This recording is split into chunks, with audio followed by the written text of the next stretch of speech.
Hi guys, how you doing? Tom here, and today I am going to give you a review of some of the cheapest bumper plates that I could find on the internet anywhere. It's a brand called FitnessBug, which are available on eBay. When I bought these, I managed to get a 110 kilogram set for £175 when I included the voucher that was on the eBay listing, which is incredibly good value for any 2-inch weight plate, be it steel, virgin rubber or bumper. But they've turned up, here they are. I've been using them for a little while and just want to give you an honest review of what quite possibly the cheapest plates in the UK are actually like. So first impressions, they are Crumb bumpers. So what this means is that they are rubber that is shredded down in the machine, then stuck together with a combination of epoxy resin and heat to create these solid and fairly heavy bumper plates. Firstly, they're greasy. They feel really greasy in hand, which I wasn't expecting. I'm not particularly familiar with bumper plates, so I've got some virgin rubber plates I've used there, which definitely weren't greasy, although they did smell very rubbery. And I've had metal plates, which I bought second hand and have rusted.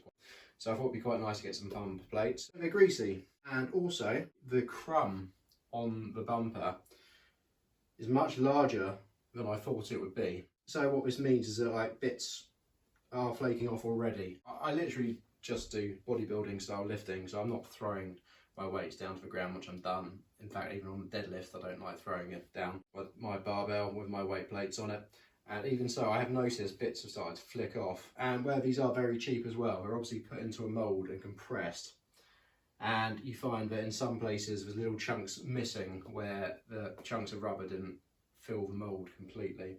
So quite frankly, yeah, they are fairly cheap. This is a 5 kilogram plate here. Also, I don't know if you can see that, but it tacos quite a lot, which is basically because there's nothing substantial in the middle holding it together, it gets a bit of bend on it. So be very careful with 5 kilo weights if you get these. Do not use them as your size when you're deadlifting, essentially, to perk up the barbell with other weights on the side, because this won't take it and this will probably snap. That's 5 kilograms. Say the truth, when I first unboxed these, I hated the 5 kilograms. When I saw that they did that bend, I was really put off with them. I've been using them quite a lot and they're just so easy to slap on the end to add a few more kilos. I'm actually quite a fan of them now. I just use them really carefully. They never go on the inside, but always on the outside, and therefore they're never really quite touching the ground. So I think they'll be okay, to tell you the truth. So that's a 5 kilo, which comes with grey writing. Then you've got the 15 kilogram here, which comes with funky yellow writing. Again, the quality is pretty similar to what I've discussed already. They're a bit greasy, the actual crumb is quite chunky, there's bits of a writing missing, but then again, they're solid enough. Oh, and bits flaking off here and there. So quite frankly, with use and time, you're going to start to lose, points of a gram, and they won't last forever, that's quite evident. But I have to say, for what they are, they were incredibly cheap.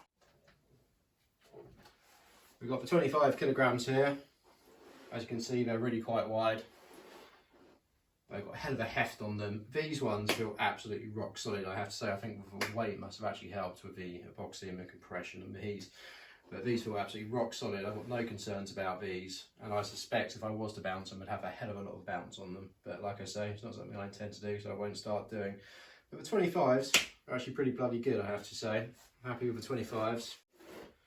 And then the 10 kilogram comes in with the green writing.